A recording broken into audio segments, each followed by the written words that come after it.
Welcome back to Small Ponds, Big Dreams. I'm your host, Matt. And this is his co-host in crime, James. And we are here to provide you with fishy topics and knowledge weekly with some humorous antics on the side. So what do you say, Matt? You want to dive into this week's episode? Into the deep we go!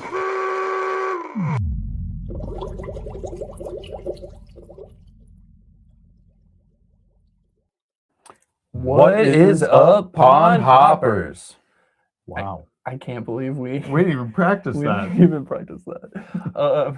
That's hilarious. I can't believe that happened. But we're back at it again, brother. Yeah, another week. Another week. We actually got to do a little fishy stuff together last weekend, though. Yeah, it's been a while. It had been actually a couple weeks. Yeah. Where'd we go? Well, first we went to the Hamilton open house. Yeah, which is hilarious. Can we even count that day as a fishing day? Because I think we ended up going out for what, an hour? Yeah, maybe. Maybe. I will say we thought we were going to be fishing in the rain and it stopped raining. Yeah, but it didn't help. No. That front came through, and yeah, after that, I don't think we were catching anything. What's crazy though, when we were standing at Hamilton talking to Eli, it wasn't raining. Yeah. I was like, oh, hey, we might not get any rain. And then on the way back, nothing but rain. And then, when we got out of the car, I think we stood out there for like 5 minutes, and then it stopped. Oh, it felt like by the time we got to the water, it stopped. Yeah. And we went to the rec pond. We don't go there very often. No. Decentish time out there, no catches. And then we followed it up with a trip Sunday. Did we only go to Quad Park on Sunday? Yeah. Yeah. So we spent what? I spent more time than you. 4 hours almost. Yeah, and I probably spent 5. Yeah. And we didn't catch a damn thing. Not a thing. There were a lot of people out there. There were. It was a highly pressured day, and we just come through the front. Highly pressured day, and also we're starting to get into that pre-spawn. They're just starting to get into it. So yeah, I mean, it basically was set up to be terrible, which is even worse because this weekend is also set up to be kind of terrible, but we're still gonna give it a go. We are. Which, brings us to a point of deciding where we're meeting in the morning for our fishing trip. Yeah, I know. We have to do this. You want to do this now? Yeah, let's do it. Okay. Let's do it. So we said beforehand that we have to decide if we're meeting at James's house or if we're meeting at my house. And James goes, Rochambeau. I said yes. And I was at work and I said, okay, I'll send you a video of my answer. He said, no, we'll do it on the podcast. So we're going to play a game of Rochambeau, best 2 out of 3. Do you do rock, paper, scissors, shoot? Or rock, you do paper, scissors, shoot. And you go on shoot? Yeah. Okay. Yeah. All right. Best 2 out of 3. It's bad that we don't know how we each other Rochambeau after all these years. It's been a very long. Well, okay. When was the last time you Rochambeaued? I don't know if I ever have, come to think of it. We always just make decisions. Yeah, we kind of did. We still do. We never Rochambeau. This is probably the first time we've ever done this. Probably. So this should be interesting. Should be interesting. All right. Okay. Ready? Okay. All right. Rock, paper, scissors, shoot. Oh, wow. Rock, paper, scissors, shoot. All right. I got one. All right. Rock, paper, scissors, shoot. Oh. 1-1. This is all the marbles. All the marbles. Ready? Yeah. Rock, paper, scissors, shoot. Oh. So I will be meeting my house in the morning. At your house in the morning, 9 Yep. a.m. All right. Well, you guys will see it on Monday. But yeah. At least you know whose house we showed up at. Right. Whose house I showed up at. You're still driving. I mean, really, it just comes down to who the winner was. Well, you won. Fair and square. I'll be back. I'll be back for that crown. This will be our new decision maker beforehand. Yeah. And then afterwards, we know who's paying for lunch. Yeah. Thanks to Bobby Roast Beef, which was also something that happened last weekend. Yeah. If you guys if you listen to this podcast, you do listen to Jigs and Bigs. So, and if you don't, go check them out. But we were on their episode last week, because this week will be this episode. So yeah, great time. We got to chat up with Bobby for quite a long time. Guy seems like basically just like us. Well, I mean, the conversation went great. I thought I listened to, because obviously I listened to Jigs and Bigs before we started this, and I listened to it and I thought it was great. Bobby does a great job of interviewing. If we start having guests, I hope to be as good as he is. Half as good as he is. Oh my God, dude, he's so good. It was a great time, and we hope to have him on our show. We haven't got it set up yet, but we'll see. More in the works, hopefully there, and hope to return on the Jigs and Bigs. So catch us there. Now, as far as other fishy things go, I have been out all week long. I had 2 skunky days and 2 days where I caught 1 bass each. Hey, they're the only catches. They're the only catches, yeah. And well, I guess each day I was like leaving, I was like, one is better than none. Yeah. So, and all of them were on BFS spinnerbaits, all pig jigs spinnerbaits.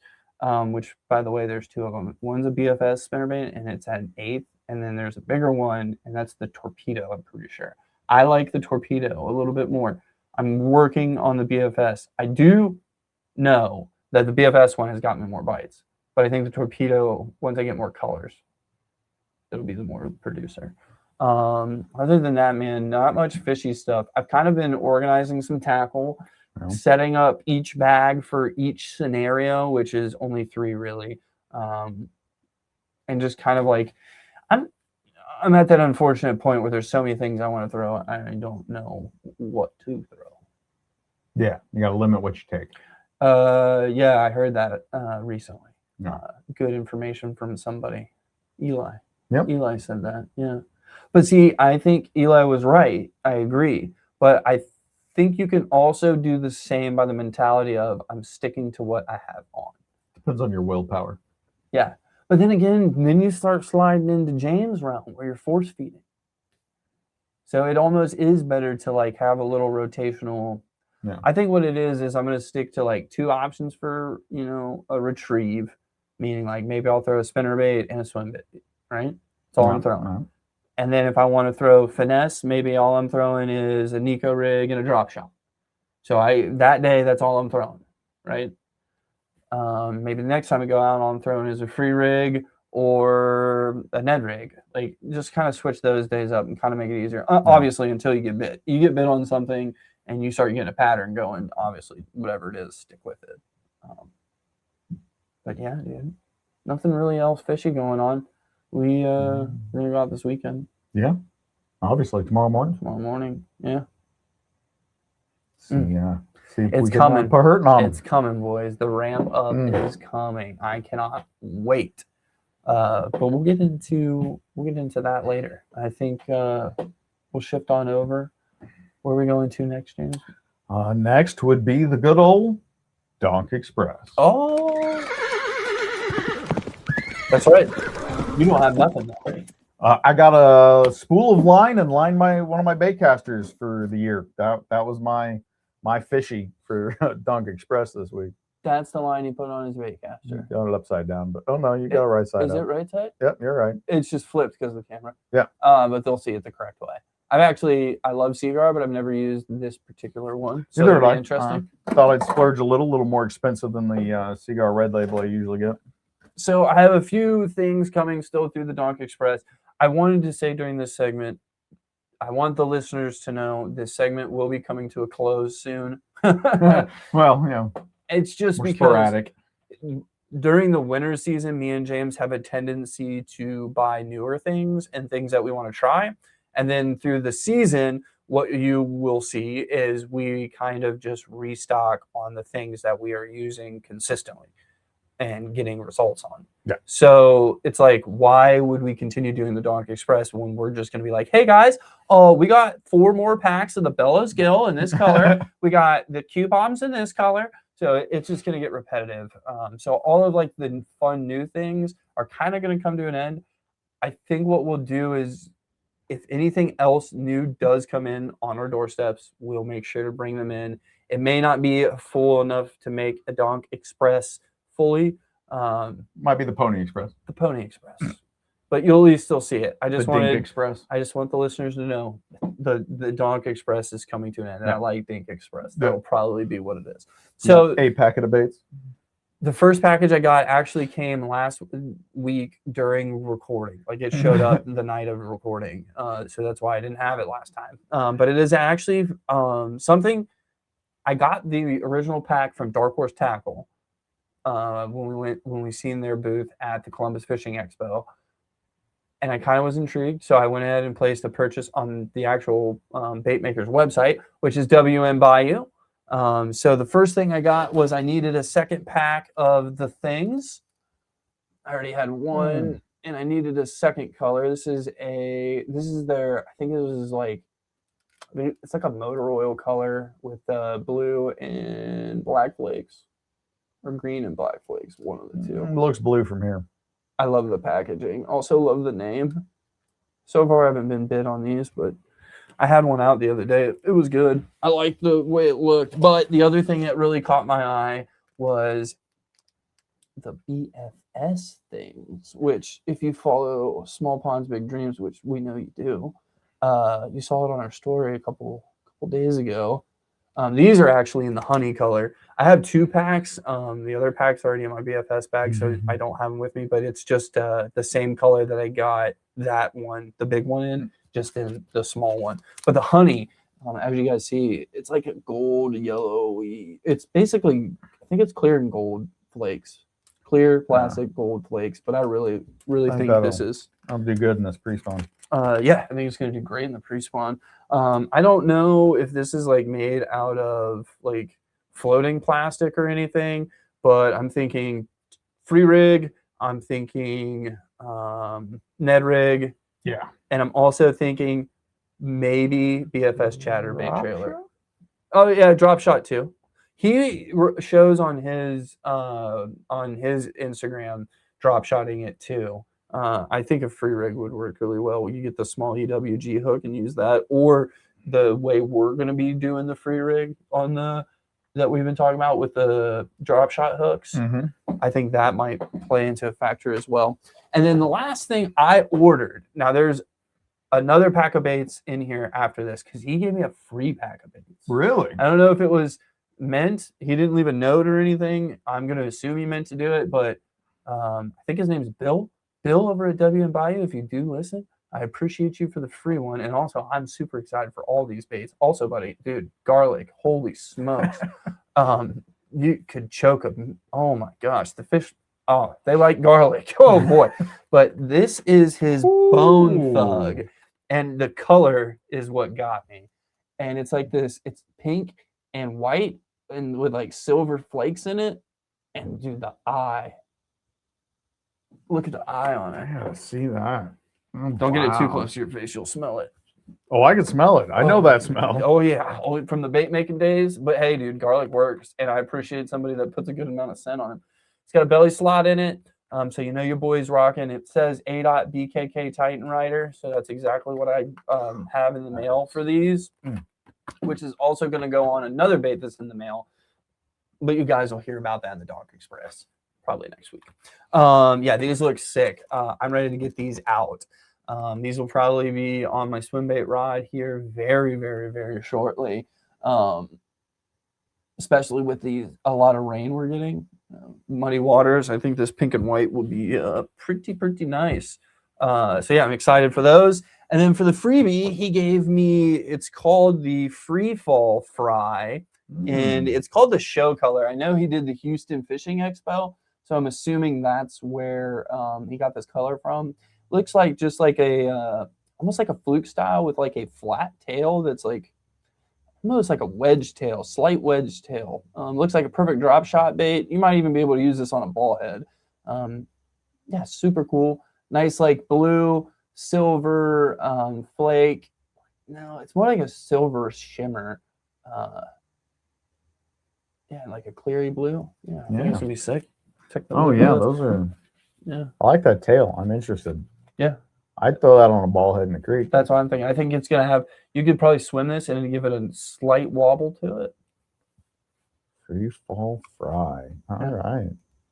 So that was all I got from WN Bayou. What else I had coming to Donk Express this week? I had my Dark Horse tackle box, which you see right there. And you know what that means, ladies and gentlemen? It's time for Matt and James to pick the king of the box. If you're new, I'm gonna wait for the trumpet stand. If you're new to the Dark Horse tackle box, it's a subscription box you get every month.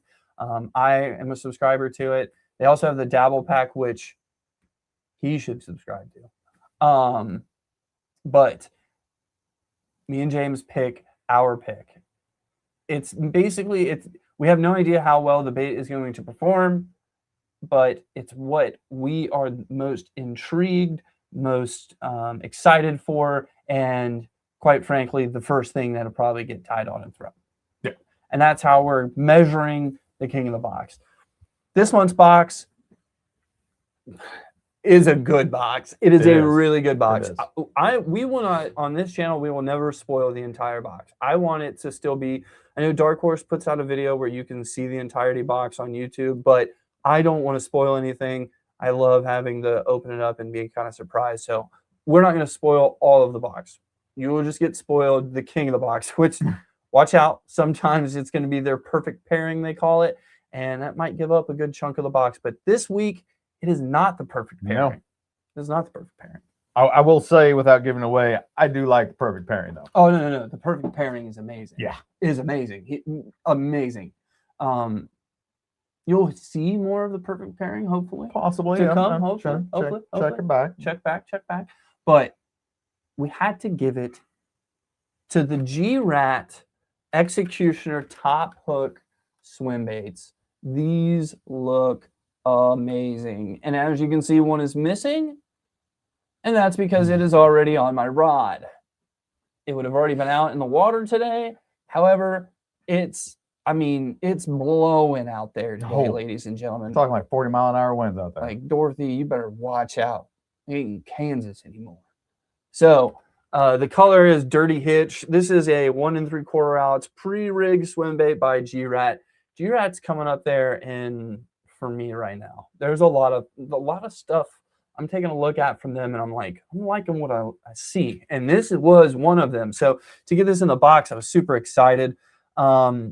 It's the pre-rigged option. I know G-Rat on their website has a non-pre-rigged option, so you get that if you want. I don't think they have it at Dark Horse. Dark Horse does have some other G-Rat baits, but this is going to be perfect. Perfect. You are going to need, maybe this might be a little bit heavier than your medium heavy combo that you have, but your frog rod can handle this for sure. Recommend you get to know your knots with this bad boy. Like that. San Diego. Jam. I was trying to remember the first part. I was I've got the regular San Diego Jam knot down, which is I think the knot that Dark Horse showed on their YouTube for this. But there is a double San Diego Jam, and I can't remember how to do it. I just know the San Diego Jam knot. But that's what I use for my swim baits. It's actually pretty easy. But this just looks sick. I hope this gets munched, because this to me is going to be a really nice replacement for mag drafts. In my mind, I think the mag draft's getting overseen. I like the fins, the extra fins on the side, the anal fins, the dorsal fins. Yes, I said anal fin. Things to come to find out. I want to know if these eyeballs stay on. That's my biggest problem I have with mag drafts. The eyeballs fall off way too easy. The other thing is hear me out on this, okay? Do you know what the Butch Brown rig is? No. Okay, so Butch Brown was famous for fishing the Huddleston, and the Huddleston would come pre-rigged with just like this, a hook on it. But what he would do is he'd take the hook and he'd take dike cutters and he'd cut the hook off, and he would take wire, steel wire, like woven wire, and he would wire on a treble hook. He'd cut one of the trebles off to where it's just slightly a nub, and he'd push it into the plastic. I'm thinking about buying a second pack and trying that with these. Because I've seen some people do similar, but they actually add it to the back magnet. Yeah. into the Oh, plastic. They'll yeah. cut it open, put a magnet in, and then seal it back up with a Yeah. lighter. Yeah. And then So this, I think you could easily get away with just making it and popping it down in. I think you'd get away with it. Oh, yeah. I thought you were gonna say I've seen some people keep this hook on and just add a trailer yeah, treble, I've seen that but there's too. not enough plastic back Yeah. here for it. You would need it up here in the top. So it's something I'm thinking about trying. I don't want to do it with the weedless one because then I feel like you would need to get like a big BKK screw lock, like I told Bobby about on his episode or on last weekend when we talked about it on the Q-Bomb. You just get, instead of getting the medium or small that I normally use for the Q-Bomb, I'd get the XL or the large, and you could do that. But I think having this in here, because if you look at it in the light, you can kind of see where the weight's at and where the hook comes into the weight. So I don't know, but these look super sick. We will be giving them a try. They have a lot of really cool colors. I will say if you're looking for like bluegill colors, they don't really have that. It's mainly like threadfin shad and like Tennessee shad and things like that. Like this is hitch, but I think this is just still like a good bass and bait fish imitation. I think this will still get smashed in our water. So yeah, I'm super stoked for that. So yeah, there's your king of the box. I think we're gonna go on now to a little bit of Matt's Ponderings. Good old Matt's Ponderings.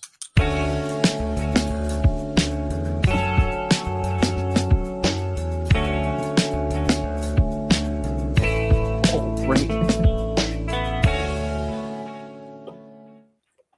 All right, Matt, what do you got for us in the Ponderings this week? All right. Well, as of airing, this airs. It won't be, but while recording it, we're in Classic Week. We're in Bassmaster Classic Week.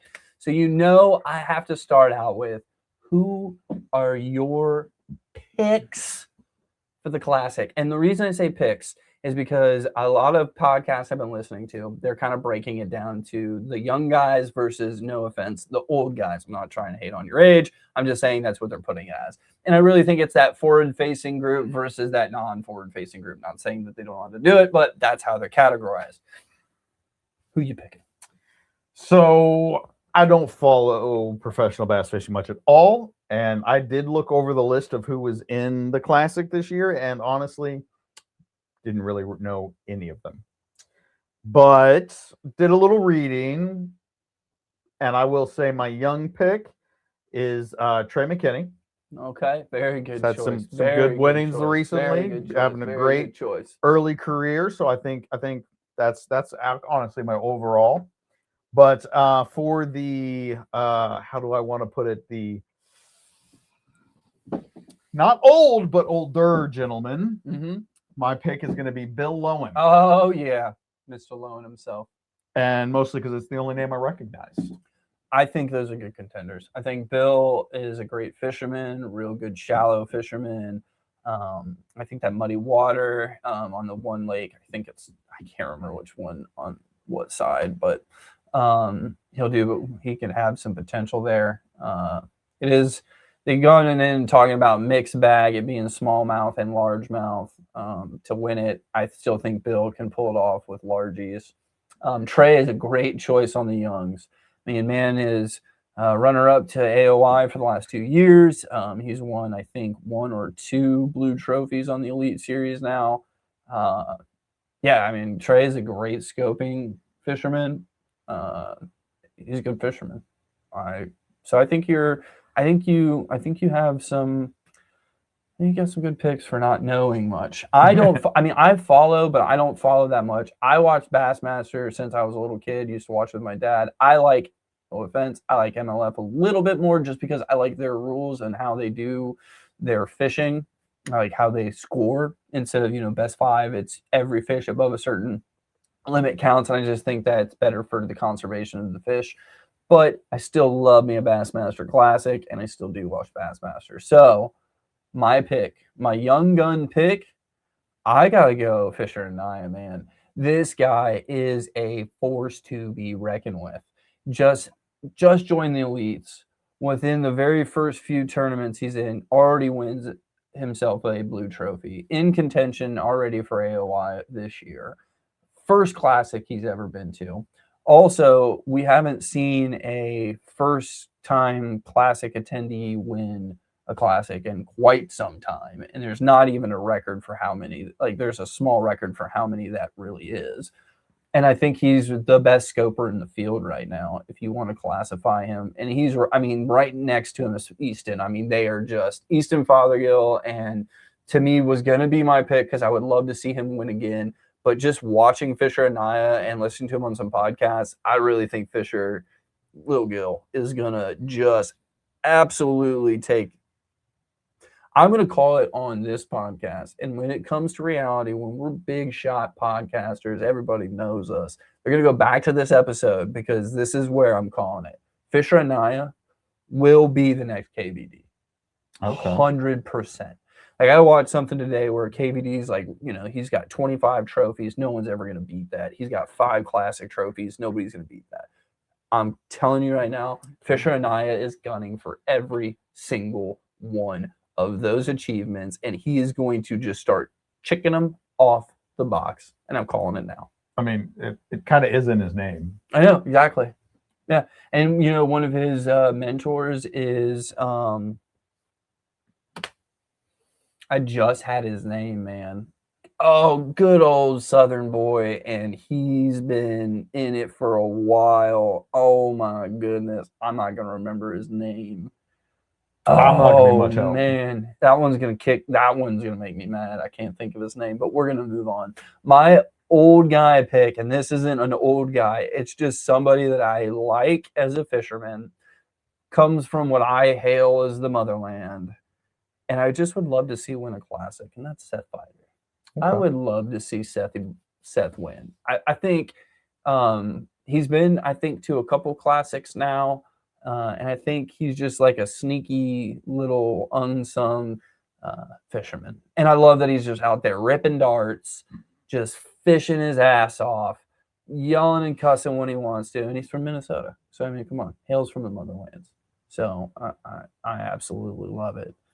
So, yeah, that's my picks. Okay. I think that's who it is. Now, I will say I tuned in a little bit. This is Friday, day 1. I tuned in a little bit. I believe Easton Fothergill is currently in the lead with Fisher Anaya in second place. Okay. Fisher was in top all day long, and then Fothergill came in and snuck in on him a little bit. So it would be fun to watch. And now that I'm not working, actually watch the rest of the week. Well, tune in. We're going fishing for a good chunk of the day tomorrow, so I might just tune in for weigh-ins and check bass track throughout the day. But I will watch the entire last day probably on Sunday. Also, I won't talk about it too much, but Tackle Talk, Andrew Hayes.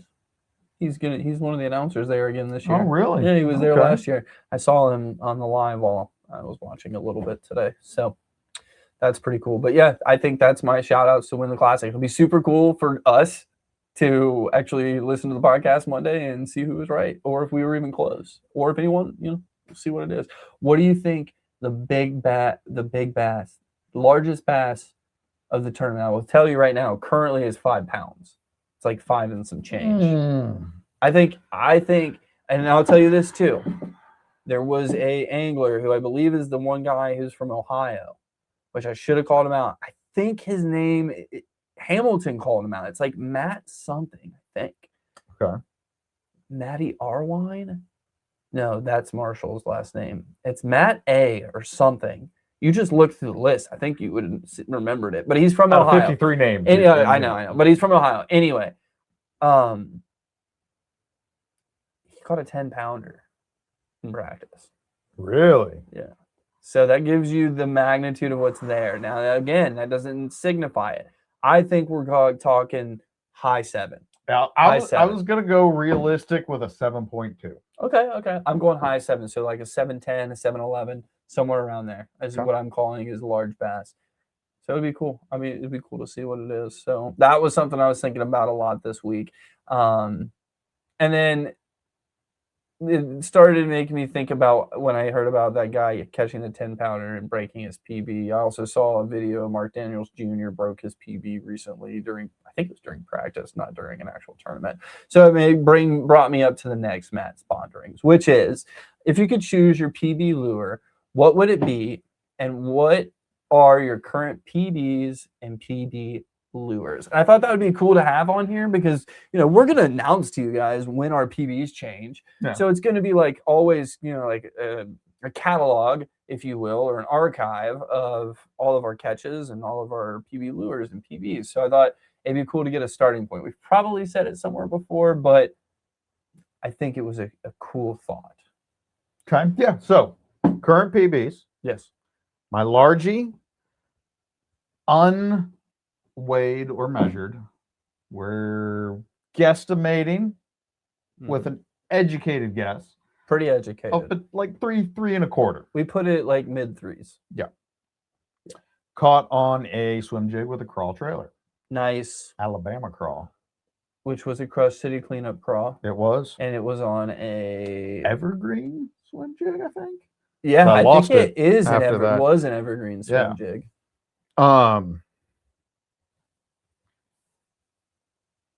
And my small PB, we have measured at 17 inches. Caught on a Guggen. I know. Is that the one I painted? Hard jerkbait. No. Oh, damn. It was my original Guggen that I buried into Shane's back a couple years ago. Nice. Yeah, 17 inches on a hard jerkbait. Yeah. So what I would like, if I could just pick my lure, throw it out, and say, this is what I want my PB on, right? Yeah, both species. You want to go Yes. one lure each? Your choice. Okay. If you were like, no, So- I love this so much, I want it on both. I am going to say that Oh, okay. because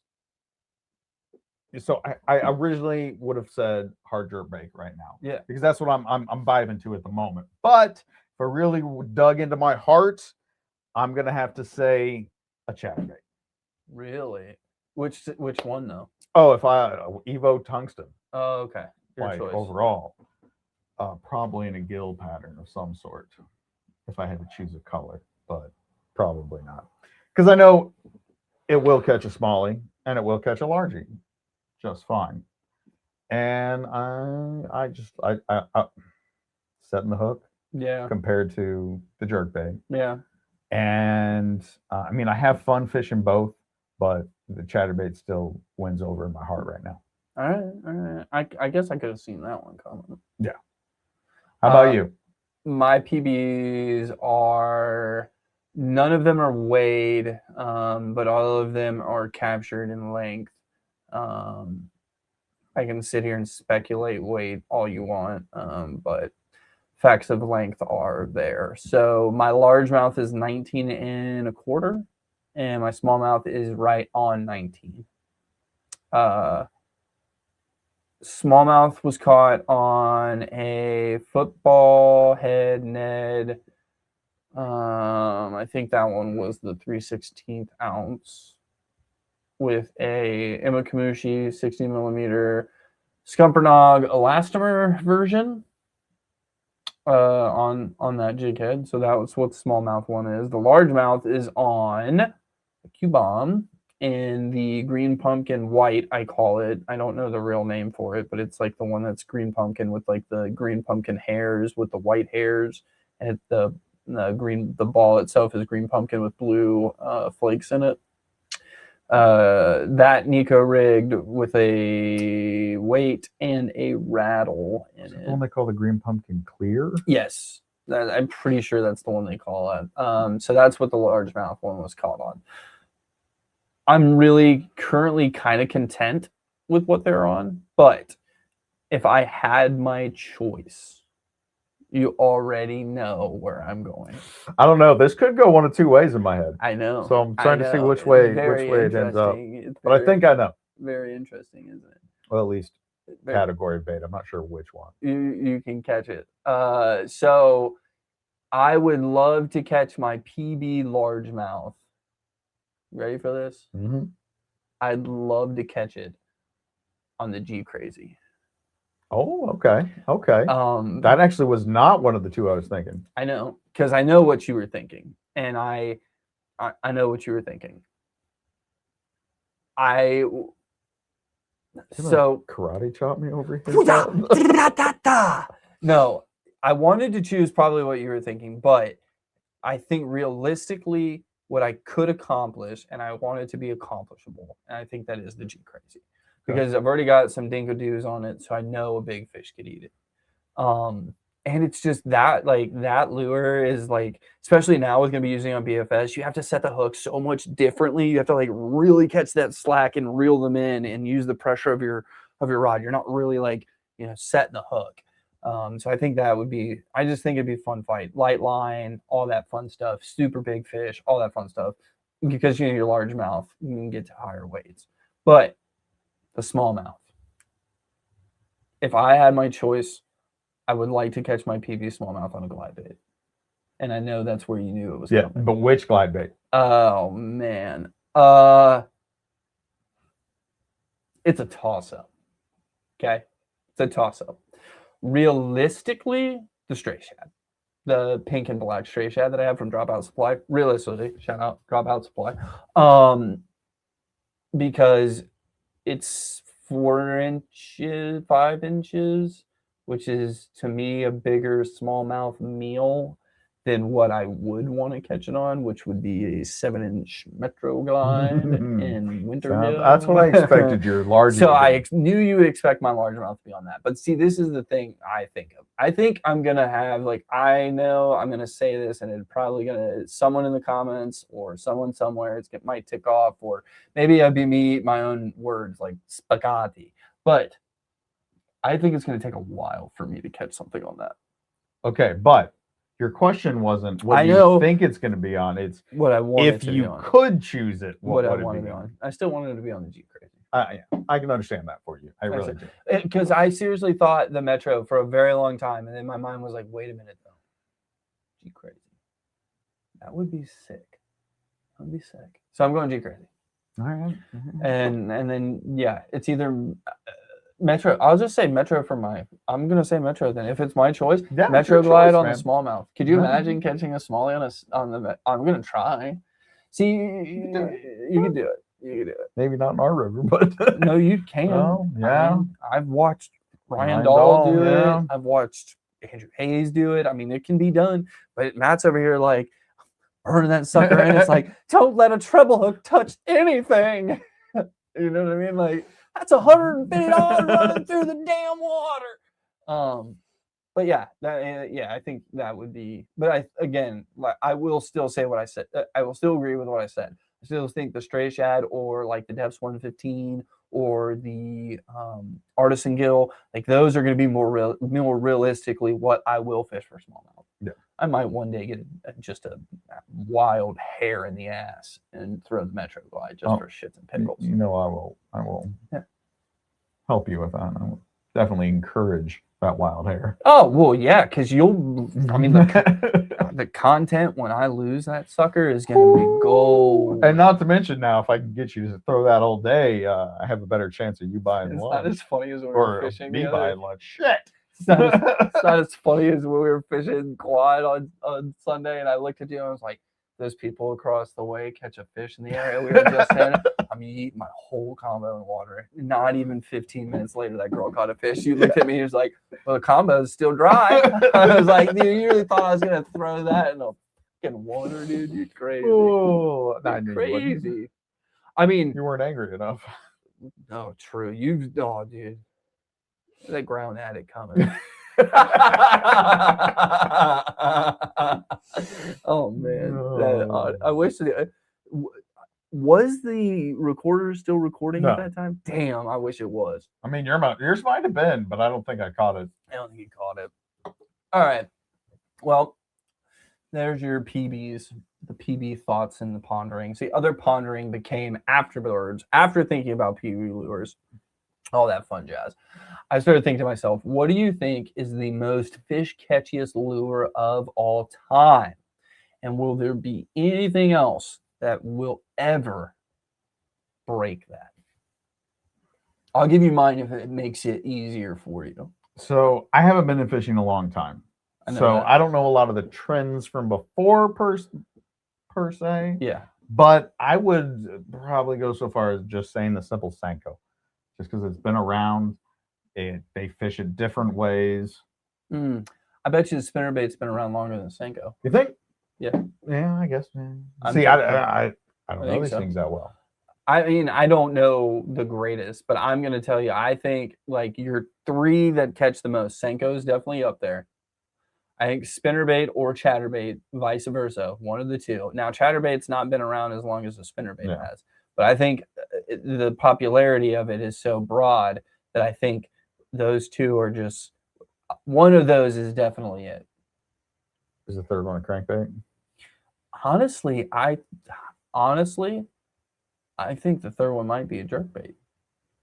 Okay. Like, think about floating Rapala. I mean, that's as old as time. Yeah. So I'm thinking those got to be like the 3 oldest, most fish catching baits of all time. Listeners, if you know of any others, or if you're like those 3 options are complete garbage, please comment on any place you are listening to and let us know what your thoughts are on the most fish catchingest lure of all time. Now, as far as what do you think will it ever be broken, I do. And I think what will break it will be swim baits. Yeah. Oh yeah, 100%. You're talking big swim baits, or No, I'm talking like just all the way swim down to baits, paddle tails, because the paddle tail is technically a swim bait. glide baits, and 3-piece jointed swim Okay. baits. I think will become, because I think popularity will bring it. I think it's so popular now, and I think it will continue to grow in popularity. Because I mean, how many companies are you seeing now making them? True. And how many companies are you seeing making not just them in the big variety, they're making them in the small one too. Right. I mean, everybody's jumping on the fuzzy bandwagon too. But I don't think it will as last. we said in the last one, Yeah. I think the fuzzy bait bite craze will die off, but I do think the fuzzy baits will always work. I just think it's going to be like there might be a period of time, because I mean, I'm sorry, but I still get. I mean, I haven't got to go at it this year, but I hit the church pond hard with fuzzy baits last year. Hard. And I'm talking like 4 days in a row throwing nothing but fuzzy baits. And they never caught on. Ever. Yeah. And I mean, there can't be that many bass in that pond. I mean, there's probably a good amount, but there can't be that many. So, but I do think I don't think there's ever going to be a day where you're like, oh, man, it's 2037 and I haven't had a dice bite in 4 months. I don't see that ever being a thing. Ever. Because I still believe that a dice bait is just the perfect combination of a jig and a trailer fucked together. Yeah. That's all it is. Like, after I started using it and like shit like that, I'm like, oh, fuck. That's all it is. The only thing, honestly, I wish I could learn how to do is how to do the damn hover technique. Because it looks like, from watching all these people in forward facing, bass are loving when you like are strolling things above them and they just, and I already knew that because you know, swim bait coming across and line bait, all these things, they're going to just smash it. But now, not that easy to do from the bank. No. Yeah. It's from a boat. Wait. I think I know somebody who got a boat recently. Oh, shit. Who got a boat? I think it was those boys over at SPVD. Those guys are some lucky bastards. Yeah. Man. But yeah, I think swim baits are easily a category. Like, I think you get into like 2050 and they're gonna be like, yeah, dude, if you're not throwing a swim bait, what are you doing? Maybe a paddle tail might beat that, but I feel like then you're getting into that weird range of like, you know. And as a trailer on another jig is their jigs. Not even just that though, but like a ball headed and a paddle tail. How many fish do you think that's caught in the world? Yeah, a lot. It's crazy. I'm sure somewhere that statistic we can pull up is, but the last thing we're going to talk about is not a question, it's a generalized subject. We're going to talk a little bit of what I have learned so far about BFS fishing. And it's not a lot. It's just some things I've observed over the last couple of weeks of throwing it. And it's kind of a way for me to catalog my thoughts about it throughout my thoughts. And I want to, at the end of the year, I want to be like, I want to come to the listener and I want to be able to tell you, do I think it serves a purpose in your arsenal? You know what I mean? Yeah. That's why. No, or are you a creek fisherman, or do you not like spinning rods? None of that stuff. I just want to let you know if it's going to be something that I believe you can use in your arsenal. But I'm going to wait to answer that until the end of the year. But this is just some things that I've observed so far. Also, I can tell you, since if you're still thinking about it, first things first, man, wind. BFS and wind is almost a no-go.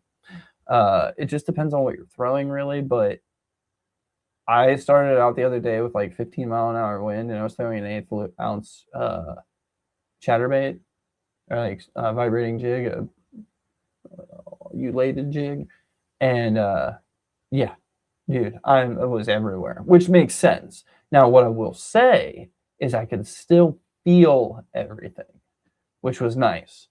I could still feel the vibration of my jig, if I was hitting anything, if I had muck on it, all that. I could still feel it. It was just casting became a problem. By the way, the Kestrel did great in the wind. Yeah. Still doing great. No backlash? No backlashes.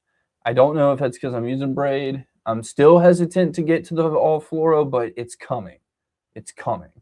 I will say I can see where this is going to be fun to really play around with techniques that I statistically would only throw on spinning. Now, when I first wanted to get into BFS, I thought to myself, okay, we're just BFS lures. You know, everything that's an 1/8, everything that's 1/32 ounce, Neds, all this stuff, like just what you really think of BFS. Now I'm like starting to think about like me and you were talking about that free rig where we're going to use the Ryugi and we're going to try to use a bobber stopper so it doesn't come down all the way. And then you got your free rig weight, and then we're going to use a dice spade, a floating dice spade, and let it float up. So it'll sit on the bottom and it'll float off the bottom. But like that on there, or a Nico rig, or just weightless plastics.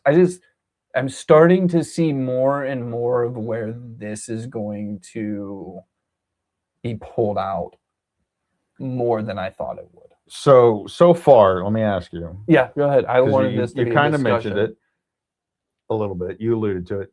So far, do you think that it is a replacement for your spinning rod? Hold on. No, you're good. Keep going. Replacement for your spinning rod? Mm-hmm. Is it more of a enhancement over what you would have done with the spinning rod? Or is it just another tool that is different than your spinning rod? So far, what I've thought is, one, I'm not taking anything else out to the creek but that rod. And that is just that. So far, in my mind, Length the issue, the big contender there, because you've got it on a shorter rod, or just your aiming. It's okay. First things first. Casting. My casting accuracy is statistically always been better with a spinning rod. Okay. I mean, it's good with casting, but it's better with a spinning. So that's not the contender. The reason I'm like, this is my creek a la mode. This is always going to the creek with me is you get all the strengths from fishing a bait casting combo, but in the creek. And what I mean by that is you can horse them a little bit more, and you can kind of feel things a little bit better. And I also think it might just come down to I like baitcaster more. It's a personal preference. I understand completely. It's just a personal preference. And I feel like you get better hook sets with a baitcaster because you have almost more leverage because you're not coming up, you're bringing up. It's more of a natural movement than this. I mean, your arm almost caps out. When this, you got way more swing. You just, oh, dude, that just reminds me of working on the Lexus. It was the Nissan. No, that wasn't Nissan. That's right. No. But to your question of replacing, right now, it does not replace a spinning combo. Okay. In my mind.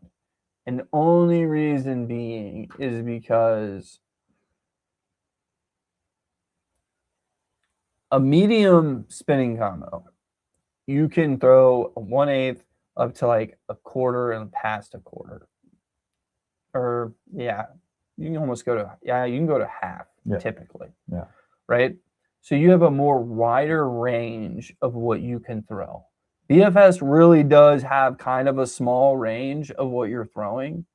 So, like, for instance, when I was talking about the wind, Yeah. Okay. if I needed to counteract the wind, the bait casting BFS combo is going to cap out at a point where the spinning combo allows more versatility, more ability to add that more weight. Like if I was going, if like we were in the middle of the day and you're like, hey, let's hit the river. I'm not taking a BFS combo to the river. Not if it's like, flowing. If we're going to hit eddies and it's not at its full capacity, we'd be fine. But otherwise, I'm going to want that medium combo, that medium spinning combo. I don't think there is a reason it would replace. I think it does come down to preference, but there are some positives, and I think I'm trying to learn that, and I think I know where that's at, and I think that's going to be, for instance, last year I liked throwing a Imikamushi on a Toki or on a free rig on my medium spinning combo, and I used an 1/8 ounce free rig weight, and I would use, I think it's a Gamakatsu, like I don't know what size it is. It's a super small EWG hook, and I had a blast. I got some good catches with it. Hookup ratio wasn't the greatest because I was texposing it, and I just couldn't get that good hook set. And what I want to test with the BFS is I think I'm going to be able to drive that hook point home better with the BFS combo. And I think that to me starts thinking, okay, BFS jigs, smaller jigs with weed guards, things of that nature. Those are more of a valid presentation that I can use on a BFS combo that I don't think I would have gotten on that medium combo or would have used on that medium spinning combo, just because I don't think I would have got the hook penetration on the fish that I wanted. At least that's statistically how it's gone. Maybe I'm just suck, but it's a possibility. But that's kind of where I'm at with it. I will say, I think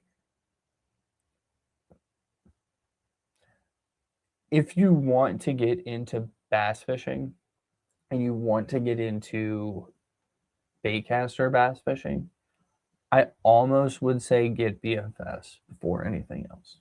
Almost. The only reason I think is holding me back right now, well, no, I would say BFS because I have a light rod. You could get a medium light rod, which would allow you to throw a little bit heavier than what I can. And I think that might be the perfect all go around starting shebang. I used to say a medium heavy because a medium heavy you got a wide range of what you can throw and it's a little bit easier. But man, dude, that BFS reel throw, it's super easy. Now, that's the only BFS reel you've tried too. I know, which makes me like blown away because it's a Cast King. No offense to Cast King, but traditionally, at least from my knowledge, they were cheapies and not as great. I'm learning they are cheapies, but they are pretty good. But now I start thinking about like a high-end Shimano one, or like that $400 Daiwa I saw in Hamilton. Like those are probably like just crazy immaculate. Yeah. But I don't know. It is. I get where Bobby coming from when he's recommending it to a lot of people because it is something that is just super user friendly. Because you're throwing these downsized lures. Small lures work everywhere. I don't care where you are; they work everywhere. And then the ability to start throwing these even more, in my eyes, finessier presentations, like your wacky worms, sneaker worms, your free wigs. You start throwing dice baits on them, all this stuff. I mean, you could throw pretty much any presentation, just the downside version. Just the downside. You can get anything. I mean, they have the miniature glides you can throw. Correct. Oh, are you talking about Yep. these? Oh, I can't wait to get these So out. the only thing you really see was the wind issue between the Correct. spinning and the BFS because you can't get that higher weight. But other than that, anything you can throw on your spinning, you can throw on your. I'm telling BFS. you right now, predictive wise, it's going to become. It literally just comes down to preference. It's nothing else but preference. I don't know who's banging outside. Right, I was hearing some banging there. It's like almost like somebody was like, "Oh, the wind's done. Time to put up a new roof." Yeah. So, I mean, it's going to be interesting. It's going to be very interesting. There are some There are some things I'm really excited to throw still on the BFS and haven't. One of them is the G Crazy, like I talked earlier. Watching Marshall throw the G Crazy on a bait caster, I think that's going to be super fun. Probably not ideal, like not the smart thing to do, but it's still going to be fun. I really think by the time it hits the end of the season, it's going to be like my little dice bait, like play around toy, because I just have a feel. I loved throwing those last year, and they just got absolutely demolished around us. And having something and throw it on casting, yeah, I think that's going to be the best part. And then creeks, it's gonna That's going to be your yeah. I think I'm going to go out one day in the creek, and then next time we go out in the creek, James will have one. We'll see. I have a feeling. That's not exactly a matter of whether I want it or not. It's just the funds. Oh, I know. Financial decision. Yeah. But I mean, I really think you could get I would say you get the Zephyr rod, which is like $80. I think it was like 80, 85. I mean, $20 more gets the Kestrel rod. I'm sorry. Kestrel rod was like $80. Yeah. I mean, it ain't much. Yeah. No, the other one was like 50. I mean, I'm looking about $200 ish. Yeah. To get the cheaper version of what I want. Yeah. If I happen to come in an extra $100, I might. Oh, I know which one you're getting. Might up it a little bit. You're gonna get the But I'm getting the Kestrel rod one way or the other. So I'm looking at a 2-piece, like 6'6", 6'4". So what I've decided, because like I told you, it's gonna be I take 2 rods out with me. I'm gonna take the BFS. I'm taking the swim bait. So I'm gonna just use these this year, and then based upon how they perform, decide whether or not I want to upgrade. Because I still don't know if my swim bait rod is gonna be good for treble hooks. So that's a whole game. And as I've started to use this BFS combo, I've started thinking in my head, having just a slightly heavier BFS combo would be worth having. So it's like dabble, and then we'll see where it goes. Yeah. And this time next year, you may have like 5 new combos. I'm not gonna lie, dude. If I could, I'm thinking, this is what I want to do. I want to basically be like, I want to take out all conventional gear. I want to take all conventional gear, and I just want it all gone. And all I have, swim bait rods, BFS rods. I think you need one I know. go-to casting rod. I would have to, because then how am I going to throw like the go-go chatter, or how am I going to throw like regular some of your bigger gills? Well, no, like the 5.8, I'm throwing that on. I'm going to put a beast hook in that sucker, and I'm putting it on my swim bait rod. Well, I mean, sorry, the middle of the road. The middle of the road, like gills. 3.8, 4.2. 3/8, 4.2. No, it's swimmer 4.2. That's what the swimmer is, which is what I have on my rod right now, which will be changed out to a little deeps, because you know what we're doing tomorrow. So yeah, that'll be fun for us to know and them to find out. Hopefully, if it goes well. Well, sure. You want to take a brief? Yeah, let's take a commercial brief break. Commercial break. We'll be back at it. We'll be back in just a moment.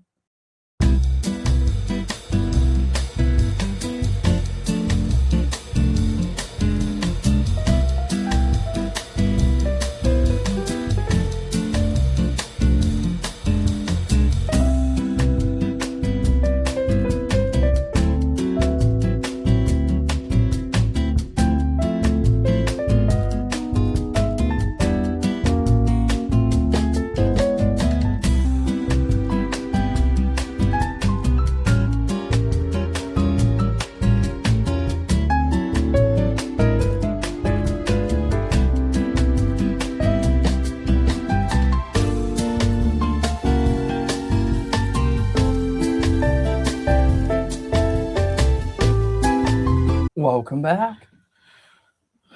Nice little break. Little intermission. Little intermission. But now we're gonna finish out the podcast with a little Prespawn talk, because that's where we're headed, man. Yeah. Mid March. We're about right there. March, we're about there. About to get into. We'll run into April, and then we'll get into spawn around May time here in Ohio. It may be different for y'all's neck of the woods, wherever you are. We hope you're at least out fishing. We hope you don't have any more hard water. If you have hard water, we really apologize. But me and James are going to talk just a few things pre-spawn, some things we like to throw, some things we look out for. maybe some tips along the way if we can get them out there. So I think the easiest way to start is, how are we signifying that we're at that pre-spawn? Well, would that be water temps helpful? Water temps are helpful.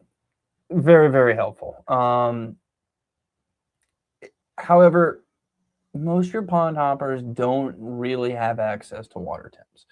You can get yourself a deeper, you can get just a regular thermometer. Obviously, it's not going to tell you in between depths water change where like the thermocline is, but you get an idea. You could get a thermoheat gun if you wanted to, like we used to use for plastic. Oh, yeah. That works Didn't if think you about that. if you really want to get into it. But if you're just out to fish and you don't really want to get the temperature, that's kind of a hard indicator.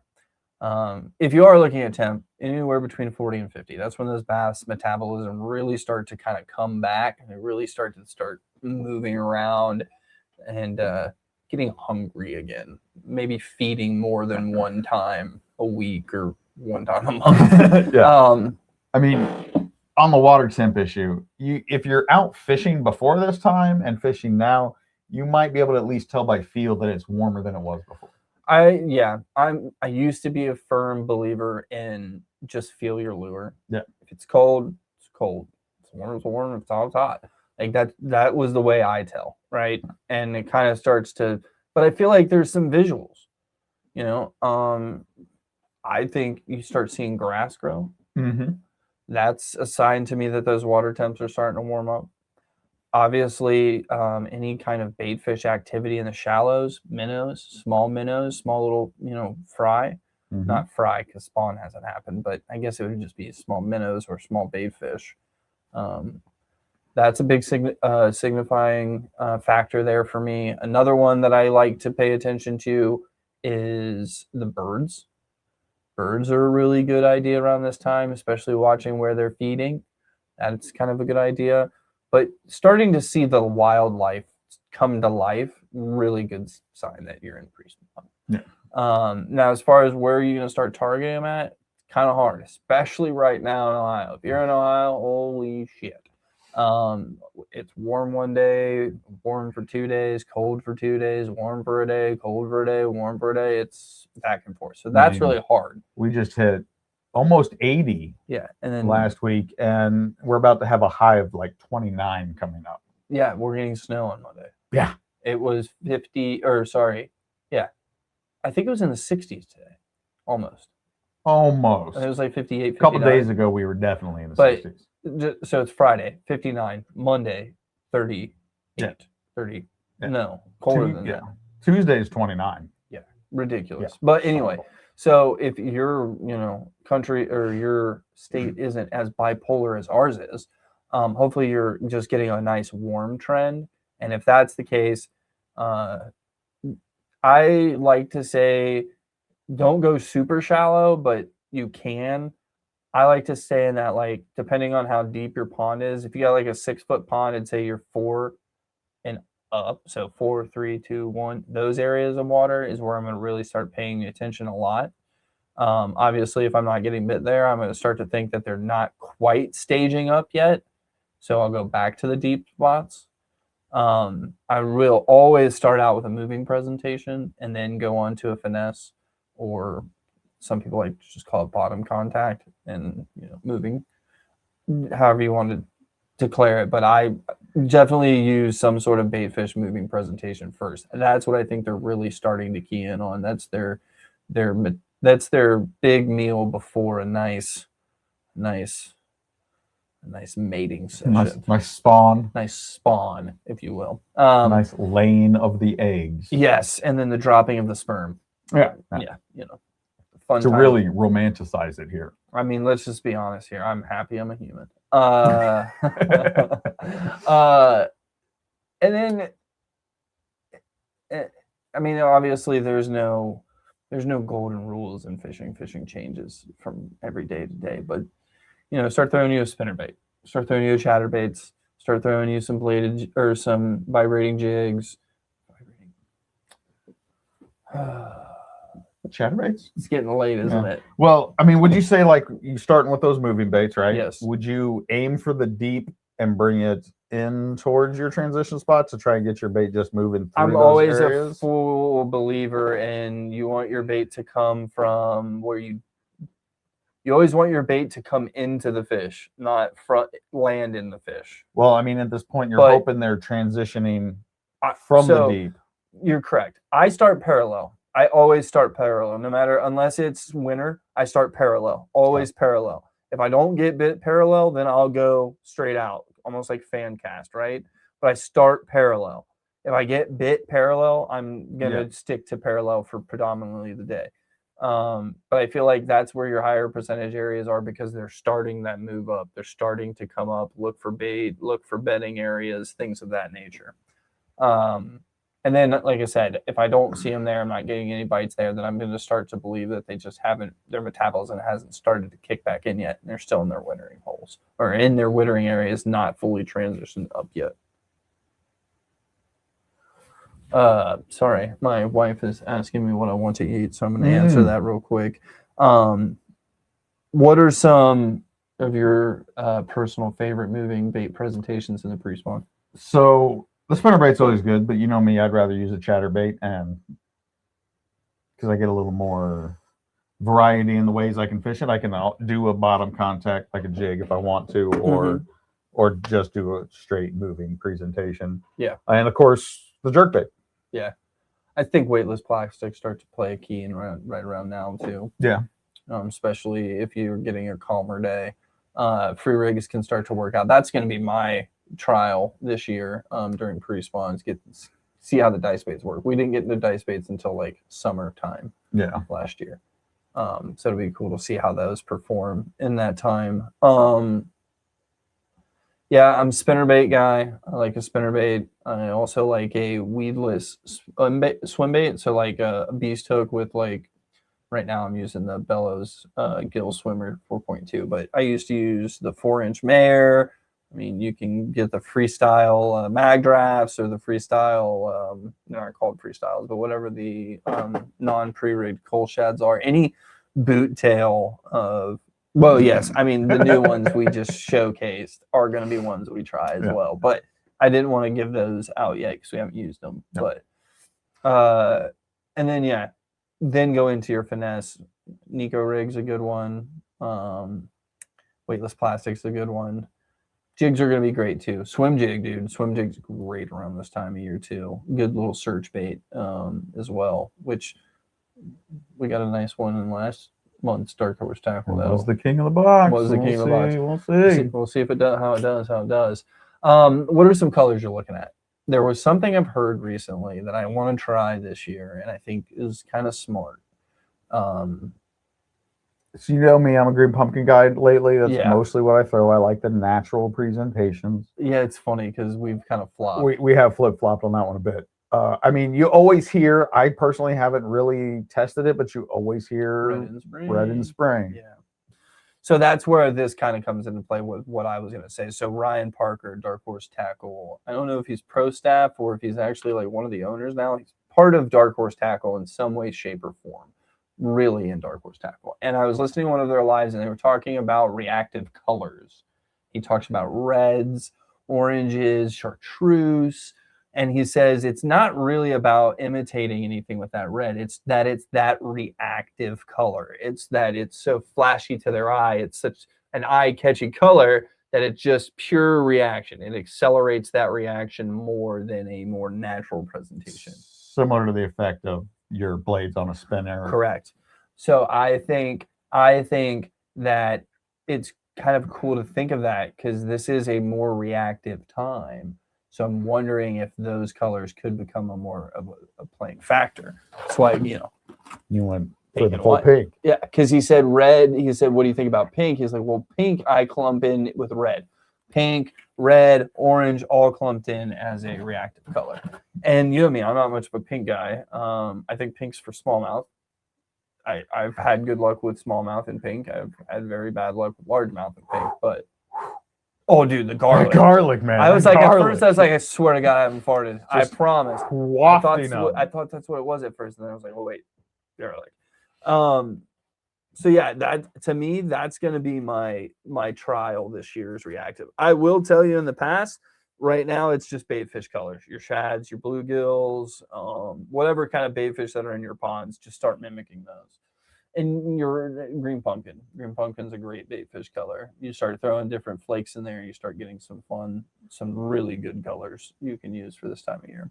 Now using this, I think I will stick to natural colors when it comes to finesse, because I think that's when it's going to start. But when I'm not really trying to be very finessey, I think that's going to be the key. So that's what to kind of throw some color ideas to be looking at, areas in your ponds to look at as well. And then this is 100% the time of year that once you catch a fish on a pattern, try to keep replicating that pattern to see if you can keep catching them. And if you do, I mean, obviously you do that all the time. That's how fishing works. But this year, or this time of year, it's really key to make sure the presentation, you keep it 100% the same. Like, you can, in like, summer and, in the spawn, you can, like, let's say run a paddle tail, and you can run it fast and get bid, and then slow it down one time and get bid, and then the next time speed it up and get bid. Like, you can change your variations of your retrieves, where I feel like pre-spawn, you really need to stick to that same repetitive, whatever retrieve you got bid on. I mean, whatever it was, keep it. I think it's super key for that. Do we have anything else pre-spawn we want to talk? Are you downsizing or upsizing? I think this is a perfect time of year to start upsizing. Start upsizing, yeah. I think it's your perfect time to start. I think you don't go anything smaller than a 4-inch right now. I wouldn't, unless you're going like a creek. Yeah. Then go down. But, or maybe even if you're going to a river and you're just shooting smallmouth, maybe 3.5. Don't go any bigger than that. But I think this is your perfect time to start pulling out your bigger glides, your bigger swim baits, and get you that spawn, that pre-spawn bite. And then once the spawn starts, it becomes kind of hard, because it's like you go into either bed fishing or you try to get the ones that are out further and just get lucky, or you just stick parallel to the bank and like, well, if it was a bed fish, it was. If it was, it wasn't. No. Definitely a good time of year to get the big ones. Yeah, you got those aggressive females trying to fatten themselves up before spawn. You got that, and then once spawn happens, you got the aggressive males, and that's that one's a good time of year too. The males get crazy, and then if you do happen to pull one of the females off bed, you're bound to get your PB close to it. Yeah, we didn't do much bed fishing last year. No, I didn't. We basically were in the category of we're just fishing. We're not specific. Okay, I take that back. I didn't fish a lot at the beginning. There was a point in time that we were fishing and we were catching what we believed to be angry fry guarding males. Yeah. But we weren't specifically targeting them. We just happened to see them and cast at them. That was when we first started Quad Park, because we got a lot of shallow fish. Because I'm still a firm believer, if you start seeing red eyes, the spawn is either on, it's either about to happen, happening, or already happened. But no, you're right. You didn't fish much in the earlier part of the year last year. You kind of tapered into it, where I went full ham swing all year long last year. I went absolutely ham. Yeah, dude, pre-spawn it's just good to be finally starting the fishing year. Like, you can, even though the few days that we've gone out and I've gone out, you can feel the things start to move. You can see life start to coming back to all these ponds, and it's super cool to see. It's gonna be even better once the bite is on. It is on like Donkey Kong. Yeah. I'm ready to go fishing tomorrow. Oh, so ready. I'm so ready, man. But that's about all we really know. We don't really know much yet about pre-spawn. I think most of our knowledge last year gained was in the summer. Yeah. Which will be fun to talk about this year.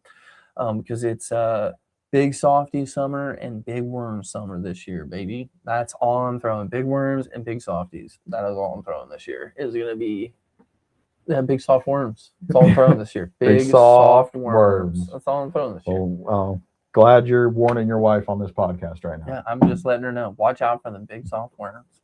Nah, dude, I've got 8-inch bellow sticks. I got 18-inch. You got that. Crazy. Yeah, you got that 18-inch soft worm. Exactly. You know what I'm saying. And then, yeah. Meh. I need some citizens in my life, and then we'll be good on the softies. I'm not gonna lie, that what is it, DC or BC? DC swim bait one I have. It looks pretty sick. And I mean, hey, softies right here. Got some 60s right here. And get those Michigans out there too. Oh yeah, dude. I actually thought about rigging one of those up just the other day. I need to get some more 8-aught EWG hooks so I can rig those up weightless. And I think I can throw it on my regular casting gear and then just get some rippies. Get the pink lemonade out. Mm-hmm. Oh, and the small jaw doll. Oh yeah, it's gonna be sick. We gotta hit the river, but it's still kind of blown out. Yeah, they're still out there hitting it though. I know, but it's so much harder from the bank. Yeah, we don't have the vessel. And well, I mean, we do have the vessel, but it's still kind of hard to realize where we can successfully traverse through the river. Yeah, it'll be easier to pop it in a lake. We get it tested first. Yeah. Also, we need to look into see if you have to have any kind of boater's license in the state of Ohio. That would have been a good thing to know. I didn't think about it until I heard it on a podcast today. And I was like, oh. And I saw hobbyists do it. And I was like, okay, maybe it's just something you can do. I don't think you have to be in Ohio. I think it's different from state to state. But I don't think Ohio is one of them. Yeah, we'll find out. Yeah. All right, James, is there anything else you want to talk about today? I think we have covered it this episode. Good Donk Express. Great Donk Express. Got the king of the box. King of the box. Should we tease a little bit about what we're thinking? I mean, we can say that we are going to be exploring an avenue where you will see a different content other than a pod episode on YouTube. Not just that, we are also exploring something else with the Dark Horse Tackle box. Let's just say that there's a possibility you will see more than just the King of the Boxes. And you'll see that on YouTube. And we'll just leave it at that. Yeah. I like that. A little experimente. A little experimentation. Hopefully it goes well. I think it will. The idea is a solid idea. It's just going to purely rely on... Execution. Isn't it kind of... No, it's not even execution. We rely on a, sentient creature. Yeah. That's all it is. I mean, it's a great idea. And it can be, executed wonderfully. But if the sentient creature does not behave, it goes to shit. I mean, it's crazy. Oh, my gosh. Yeah. All right. Well, that's going to do it for this episode for Small Ponds, Big Dreams. We appreciate you all for taking the time to listen. And if you enjoyed the show, give us a follow, leave a comment, and share it with a fishing buddy. Well, until next time, keep your lines tight, your rods bent, and your dreams big. Peace.